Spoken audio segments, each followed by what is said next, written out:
Inilah gara-gara kena virus kan, selesma kan. Tapi jangan lupa belajar. Hai semua, hari ini Cikgu ingin mengajar kamu apa itu 5 struktur organisasi dalam perniagaan. Jadi jangan sedih-sedih sebab hari ini Cikgu macam Korea. Supaya kamu semua yang minat sangat BTS tuh, mesti suka untuk belajar subjek perniagaan. Oke? So chill, jangan malas-malas. Tengok macam mana Cikgu buat untuk Anda faham 5 jenis struktur organisasi dalam perniagaan dalam tajuk pengurusan sumber manusia atau PSM. Oke.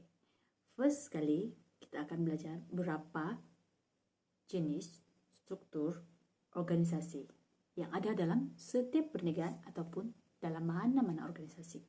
Oke, yang pertama sekali yaitu struktur organisasi berdasarkan fungsi. Fungsi, kalau kamu tengok di dalam kelas kamu, di bahagian carta organisasi, ada jawatan ketua kelas, siapa penolong ketua kelas, siapa yang jadi setiausaha, dan siapa yang jadi EJK. Jangan tidak tahu. Dalam kelas kamu, dari kamu tingkatan 1 sampailah kamu tingkatan 5 sekarang, ada carta organisasi. Itulah contoh struktur organisasi berdasarkan fungsi yang paling mudah kamu paham. Kenapa dia dinamakan sebagai struktur berdasarkan fungsi? Oke. Jadi sekarang kita akan perkenalan kenapa dia dipanggil struktur berdasarkan fungsi.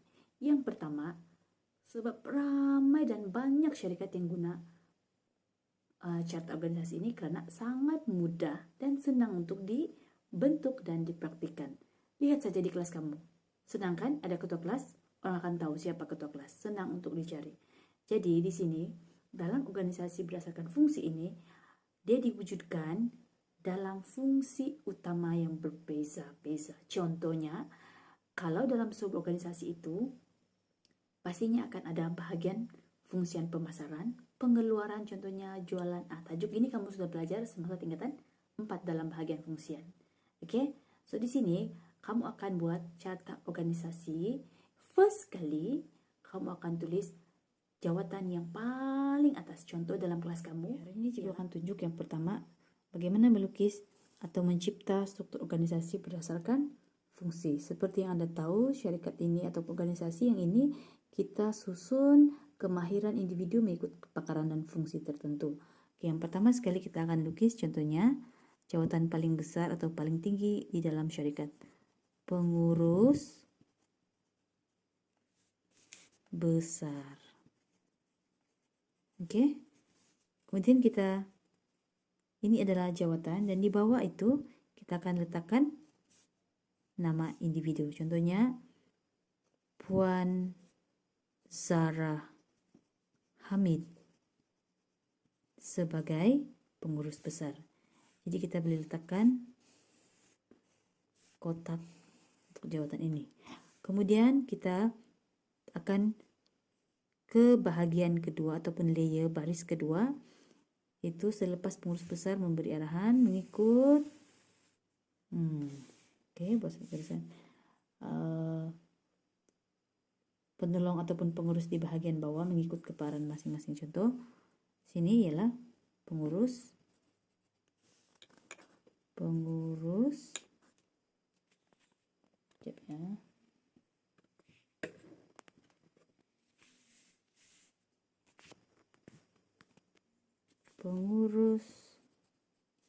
pengeluaran.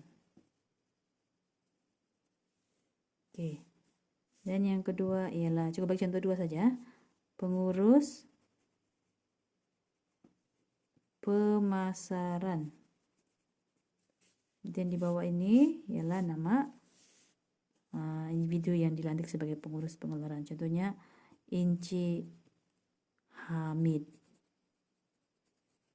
Nah, kalau di sini ialah Ci Lela. So kita buat garisan kotak, dikemas, dan di sini Anda letak anak panah ke bawah. Kenapa bukan dia menuju ke atas? Sebab dalam satu organisasi ini adalah hierarki ya. Ini ialah baris pertama, yaitu mereka yang memegang jawatan paling tinggi. Kemudian di bawah ialah pembantu ataupun pengurus yang dilantik. Ini 2 baris. Sekiranya ada lagi jawatan di bagian operasi, ini di bagian pengurusan, Anda boleh letak lagi di bawah. Ini contohnya. Di sini ada lagi kerani contohnya. Oke. Di sini pula adalah pembersihan. Oke. Contoh saja. Jadi sekarang ini kita ada dalam suatu organisasi berdasarkan fungsian, kita ada 3 baris. Yang paling atas ini dipanggil sebagai pengurusan atasan. Oke. Di bagian tengah ini, di sini, ini dipanggil sebagai pihak pengurusan pertengahan. Dan di bagian bawah sekali di sini ialah ini adalah bagian pengurusan bagian operasi yang melaksanakan tugas. Oke, jadi kalau kamu dapat lihat di sini, ini adalah contoh struktur organisasi berdasarkan fungsi. Oke, maksudnya pihak atasan memberi arahan kepada pihak bawahan. Oke, so maklumat diturunkan daripada atas ke bawah. Nah, ini maksudnya hierarki. Oke, boleh paham? Yang kedua ialah struktur organisasi berdasarkan produk. Untuk struktur organisasi ini sesuai untuk syarikat ataupun organisasi yang berskala besar. Oke, yang sangat besar, dan mereka menghasilkan pelbagai jenis produk. Oke, contohnya produk yang mungkin kamu kenal, coba ambil contoh sebagai jenama pakaian Adidas. Nah, tahu Adidas kan? Jenama syarikat Adidas ini mesti kamu kenal.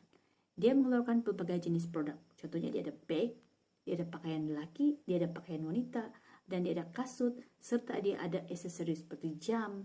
Oke, jadi ini merupakan syarikat yang sangat besar di peringkat global dan meluas, maka mereka memerlukan struktur organisasi berdasarkan produk atau produk orang bilang kan. So, inilah struktur organisasi yang sesuai jika Anda melebihi. Oke, seterusnya kenapa orang pilih struktur organisasi berdasarkan produk? Oke, yang pertama diwujudkan untuk menyelaraskan produk ataupun perkhidmatan yang pelbagai. Jadi takkanlah orang yang urus pakaian, dia akan urus juga kasut.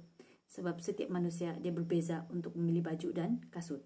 Jadi kepakaran kamu disusun ataupun diatur mengikut bidang yang Anda sangat mahir. Contohnya jika kamu seorang yang pakar dalam pakaian, penghasilan pakaian, so kamu akan berada sebagai pengurus pakaian. Kalau kamu di bagian aksesori, kamu berada di bagian aksesori. Jadi ini menunjukkan dalam satu syarikat terdapat berbagai jenis produk. Oke? Jadi ini sesuai untuk syarikat yang berskala besar dan mempunyai pelbagai penghasilan produk. Jadi kamu akan dikategorikan mengikut pengalaman, pengetahuan, kemahiran dalam penghasilan produk. Itu saja. So, Cikgu akan tunjuk nanti cara. Seterusnya Cikgu akan tunjuk pula bagaimana untuk mencipta struktur organisasi berdasarkan produk. Oke? Produk. Cikgu ambil contoh untuk syarikat yang menghasilkan pelbagai jenis produk ya. So, contoh kita ambil sini, tahu kan di Herbs. Ini syarikat Alif Syukri Raja Klaris kan. So, di sini dia adalah pengurus besar. Pengurus besar dia ialah Datuk Alif Syukri lah. Oke. Kemudian sini kamu berikan nama Alif, contohnya, contoh saja. Kemudian Anda letak kotak. Ini cara kita mencipta satu organisasi bagi struktur berdasarkan produk. Oke. Kemudian Anda buat satu garisan yang menunjukkan ada arahan untuk ke pihak bawah, pengurusan pertengahan. So, buat satu garis. Di sini cukup hanya bagi 3 saja lah ya. Oke, untuk syarikat di Hubs nih dia ada perhotelan dan dia juga ada kosmetik. So, dia ada berbagai jenis produk. Jadi dia perlu lantik pengurus mengikut kepakaran masing-masing ataupun pengalaman agar produk yang dihasilkan atau perkhidmatan yang dihasilkan itu adalah sangat-sangat baiklah. Oke. So, yang pertama sekali di sini contohnya di sini pengurus perhotelan. Nah, sebagai contoh ya. So, ini di sini Anda perlu letakkan nama contohnya Puan Siti. Contoh saja di sini ialah pengurus kosmetik sebab dia ada syarikat yang mengurus kosmetik ya. Inci Ahmad contohnya. Oke, dan yang ketiga, di Hubs juga ataupun Alif Syukri juga turut menjual barangan dapur. Pengurus peralatan dapur. Oke, contoh di sini ya, sudah tidak apa-apa kemas. Jadi maksudnya di sini dalam organisasi berasaskan produk ini dia mesti diberikan tugas mengikut kepakaran masing-masing. Jika kamu lihat di sini, syarikat ini berbeza-beza dari segi produk dan perkhidmatan dia. Jadi lebih mudah untuk dia urus satu pengurus bagian perhotelan agar dia dapat mengetahui masalah yang berlaku dalam perhotelan. Tidaklah tercampur aduk. Ini kosmetik dengan perhotelan ini berbeza. Begitu juga peralatan dapur. Jadi ini tujuan untuk syarikat berdasarkan produk. Oke ya. Itu yang kedua. Oke. Yang ketiga, struktur organisasi berdasarkan organisasi adalah geografi atau wilayah. Geografi atau wilayah itu merujuk kepada kawasan ataupun lokasi yang besar dan luas. So, organisasi ini, struktur organisasi yang sesuai ini kepada syarikat-syarikat yang mau buat dia punya chart organisasi, Anda perlu buat jenis ini. Karena untuk memfokuskan satu perniagaan yang sangat luas, contohnya antara Sabah dengan di Semenanjung Malaysia, agak sukar untuk mengawal. So, kita kena pilih struktur organisasi berdasarkan geografi ataupun wilayah. So, ini biasanya syarikat yang berskala besar juga lah, sebab dia memerlukan sejumlah kaki tangan yang besar di ibu pejabat bagi tujuan penyelarasan jabatan, unit, atau bahagian wilayah lain. Sebagai contoh, kalau di Sabah, jika mau bagi contoh untuk struktur organisasi berdasarkan wilayah. Kita ambil contoh untuk syarikat perhotelan. Oke, syarikat perhotelan contohnya dia ada cawangan di Sabah, di Sarawak, dan juga di Semenanjung. Bayangkan pada masa sekarang ini berlaku pandemik COVID-19. Jadi kita tidak boleh merentas daerah, tidak boleh merentas negeri. Jadi ini adalah struktur organisasi yang sangat sesuai di mana kita melantik setiap pengurus mengikut kawasan ataupun wilayah. Contohnya terdapat satu pengurus besar dan di bawah dia ada pengurus untuk di Semenanjung Malaysia, pengurus di wilayah Timur Sabah, pengurus di wilayah Selatan Sabah, ataupun pengurus di bahagian wilayah Sarawak. Jadi ini memudahkan pengurusan sesebuah syarikat itu tanpa mereka perlu bergerak ke setiap wilayah sebab telah dilantik. Oke, kita teruskan. Ini ialah untuk struktur organisasi ataupun carta organisasi berdasarkan geografi ataupun wilayah. Bagaimana mau cipta yang ini? Ini berdasarkan kawasan ataupun geografi lah. So, biasanya kita ada pengurus besar di atas. Jawatan paling tinggi ya. Pengurus besar. Contohnya Puan Aini. Mesti ada nama orang lah kan yang mengurus. Oke. Kita ambil contoh di sini ialah syarikat perhotelan Shangri-La. Ini kita ambil contoh Shangri-La. Ini hotel besarnya. Jadi hotel Shangri-La ini ada di Semenanjung, ada di Sabah, ada di Sarawak, ada di Johor, ada di Kedah. Jadi dia perlu lantik pengurus berdasarkan lokasi supaya lebih mudah dia mengawal perjalanan. Oke. Jadi Macam biasa kita buat satu garisan ke bawah menunjukkan ada arahan dari pihak atasan ke pihak bawahan. Buat satu garisan melintang. Kemudian buat satu anak panah menunjukkan arahan dari pihak atasan ke bawahan. So kita ambil contoh di sini, pengurus wilayah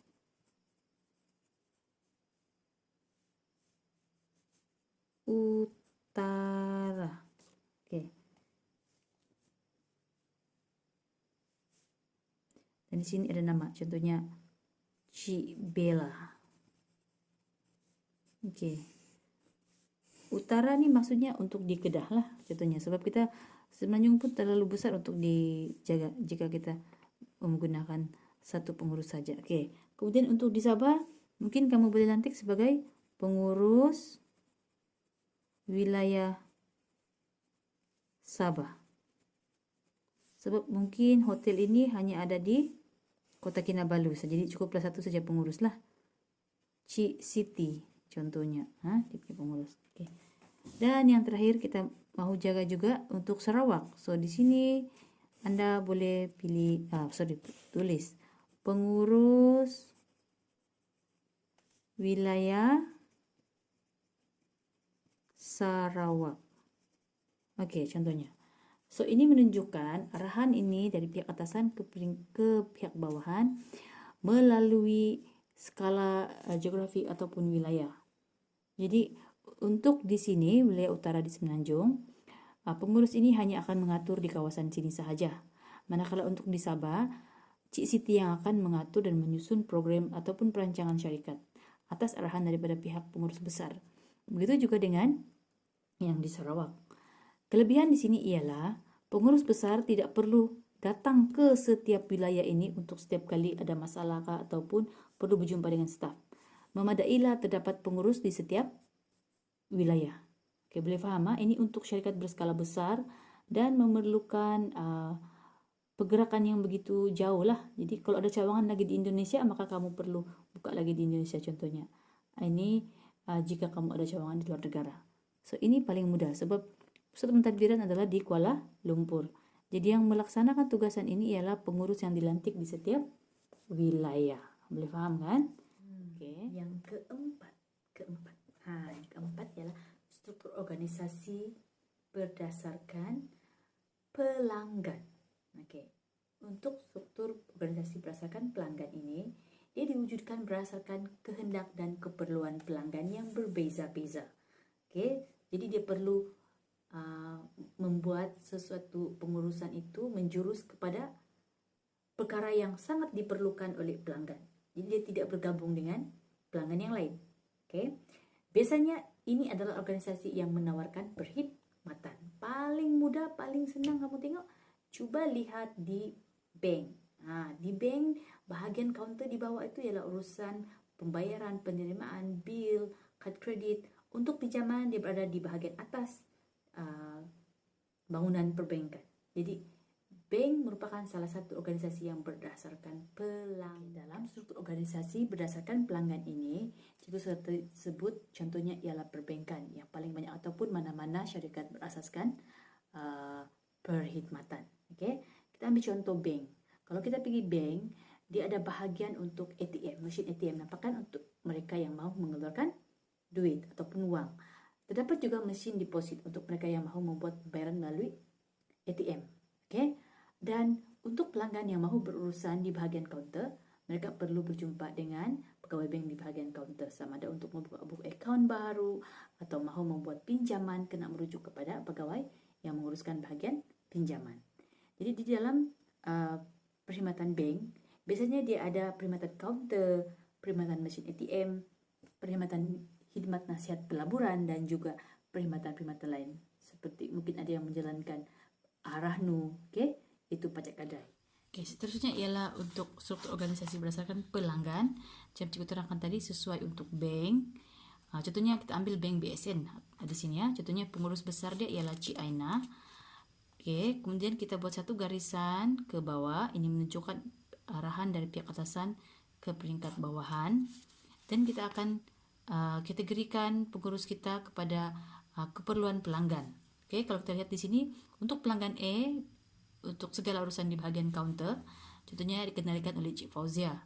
Untuk pelanggan B, khidmat nasihat pelaburan mungkin diketuai oleh Encik Fauzi. Jadi setiap pelanggan yang memerlukan khidmat nasihat berkaitan pinjaman boleh bertemu dengan Encik Fauzi. Begitu juga dengan mereka yang mengalami masalah di bahagian mesin ATM, mungkin ada kad yang tertelan ke ataupun ada masalah kad yang tidak boleh digunakan, boleh berjumpa dengan Cik Susi. Jadi ini membolehkan apabila pelanggan datang ke bank, mereka boleh terus merujuk kepada individu yang akan menyelesaikan masalah mereka. Bayangkan kalau Encik Fauzi ini perlu menyelesaikan masalah untuk pelanggan kaunter dan juga ATM. Jadi ini akan melambatkan masa dan menyebabkan ketidakcekapan dalam pengurusan dan menyusahkan pelanggan. Okey, inilah sebab kenapa struktur organisasi berdasarkan pelanggan ini sesuai untuk mereka yang berasaskan perkhidmatan. Okey, thank you. Okey, yang kelima ialah struktur organisasi berdasarkan matriks. Ini cikgu sudah bincangkan semasa anda menjawab soalan sebelum ini. Ramai yang masih tidak faham. Sebab kita bukan bersemuka kan, susah juga. Tidak apa, cikgu coba jelaskan juga. Okey, untuk struktur organisasi berdasarkan matriks ini sesuai digunakan untuk syarikat yang sangat besar yang berstatus syarikat berhad ataupun memiliki kapasiti jumlah pekerja yang ramai dan juga jumlah modal yang besar. Okey. Biasanya ini sesuai digunakan untuk syarikat yang melaksanakan projek besar, contohnya pembinaan bangunan, pembinaan mega, sebab di sini wujudnya sistem berbilang arahan di mana terdapatnya pengurus besar, terdapat juga pengurus-pengurus eksekutif di bawah yang melakukan arahan yang sama, tapi mereka perlu memberikan arahan yang berbeza mengikut bidang masing. Okey, cikgu ingin bagi tahu juga dalam struktur organisasi berdasarkan matriks ini, oleh kerana dia adalah sistem berbilang arahan, maka dia menggabungkan dua bentuk struktur organisasi yang ada. Yang pertama ialah struktur organisasi berdasarkan fungsi, iaitu berlaku arahan daripada pihak atasan kepada pihak bawahan. Okay, manakala yang kedua ialah struktur organisasi berdasarkan produk atau produk lah. Okay, kerana dalam masa yang sama syarikat-syarikat ini turut menghasilkan produk, contohnya pembinaan bangunan.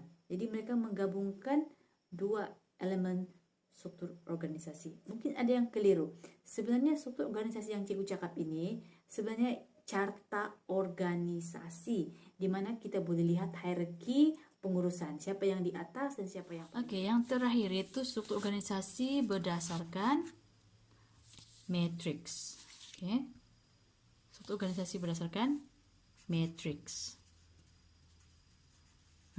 Yang ini cikgu cakap tadi dia menggabungkan dua jenis carta organisasi ataupun struktur organisasi, iaitu struktur organisasi berasaskan fungsi dan juga produk. So dia menggabungkan dua jenis carta ini ya. Okey, untuk ini sesuai untuk syarikat yang besar yang mempunyai sistem berbilang arahan. Biasanya ini untuk syarikat yang melaksanakan projek mega. Projek mega ini contohnya pembinaan bangunan, hospital ataupun kawasan perindustrian yang besar. Okay? Jadi pertama sekali anda akan lukis macam biasalah, jawatan yang paling besar ataupun paling tinggi dalam syarikat, pengurus besar lah. Okay? Mungkin pengurus besarnya ialah Encik Adi Abu, contoh sahaja ya. So kita gariskan. Okay, kemudian kita buat satu garisan ke bawah menunjukkan berlaku arahan dari pihak atasan ke peringkat bawahan. Kemudian kita akan buat satu garisan lintang macam biasa. Ini ialah untuk yang bahagian atasan ini ialah struktur organisasi berdasarkan fungsi dahulu. Kita tengok fungsi, iaitu dibagikan mengikut kepakaran ataupun bidang masing-masing. So di sini kita ada anak panah ke bawah, jangan lupa. Sebab kita memberi arahan dari pihak atasan ke pihak bawahan. So di sini ialah pengarah. Contoh di sini ialah pengarah projek. Kemudian yang di sini ialah pengarah operasi. Dan yang ketiga ialah reka bentuk, okey? Pengarah reka bentuk. reka bentuk ya. Oke, ini di bagian atas ini ialah struktur organisasi berdasarkan fungsi. Nampak kan dia ikut fungsi masing-masing. Ini project, ini operasi, dan ini reka bentuk. Oke, dan oleh karena ini adalah berbilang arahan sebab dia menggabungkan produk, sebab itu dia ada satu garisan di setiap ini akan ada satu garisan. Sebelum itu kita bagi kotak dahulu supaya nampak kemas ya.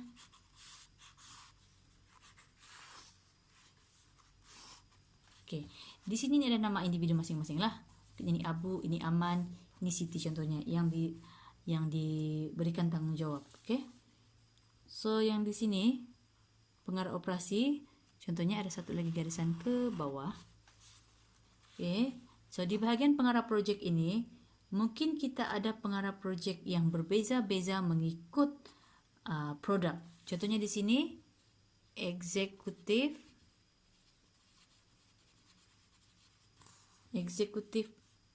project E.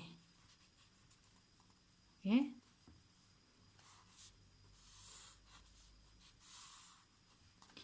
Mungkin project E ini ialah dalam bangunan, contohnya mereka ada kontrak bangunan, so mungkin dia yang disuruh untuk ataupun diarah untuk mengurus pemasangan elektrik, so dia dikategorikan sebagai project E.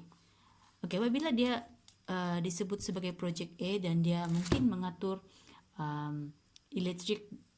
pemasangan elektrik dalam seluruh bangunan project tersebut, maka dia akan melibatkan arahan bukan sahaja di bahagian diarahkan oleh pengarah project, tetapi dia juga terlibat dalam arahan daripada pengarah operasi dan juga pengarah reka bentuk. Kenapa dia terlibat dengan pengarah operasi dan pengarah reka bentuk? Cikgu ambil contoh di sini ya. Oke, untuk syarikat Mega nih, contohnya mereka sedang membina bangunan hospital. Oke, membina bangunan hospital. So, eksekutif project E ditugaskan untuk memasang bekalan elektrik wayar di semua bahagian bangunan. Tetapi dia perlu mendapat arahan daripada pengarah operasi. Pengarah operasi yang mengetahui bila pemasangan, di mana untuk dipasang, dan dia juga perlu mendengar arahan daripada pengarah reka bentuk. Sebab untuk memasang elektrik tersebut, dia perlu tahu di mana lokasi atau kedudukan bangunan tersebut. Boleh faham? Sebab itu di sini berlaku dua gabungan, yaitu carta berdasarkan fungsi dan juga produk.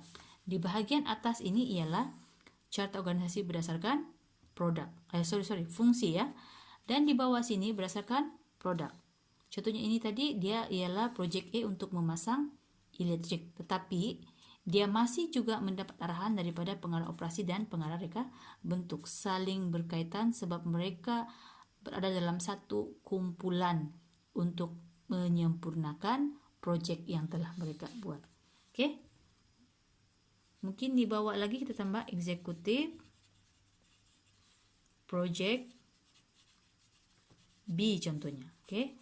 Mungkin yang ini ialah untuk interior design, untuk hiasan dalaman. So dia perlu tanya juga pengarah operasi bagaimana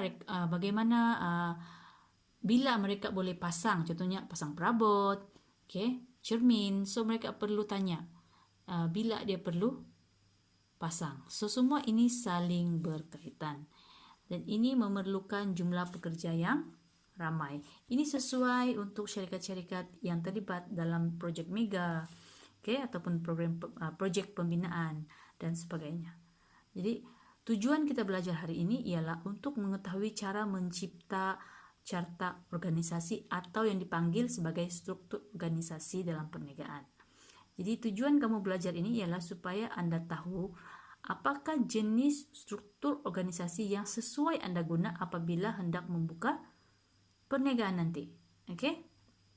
Tetapi biasanya dalam perniagaan yang kecil-kecilan atau milikan tunggal atau perkongsian, kebanyakannya mereka menggunakan struktur organisasi berdasarkan fungsi. Thank you.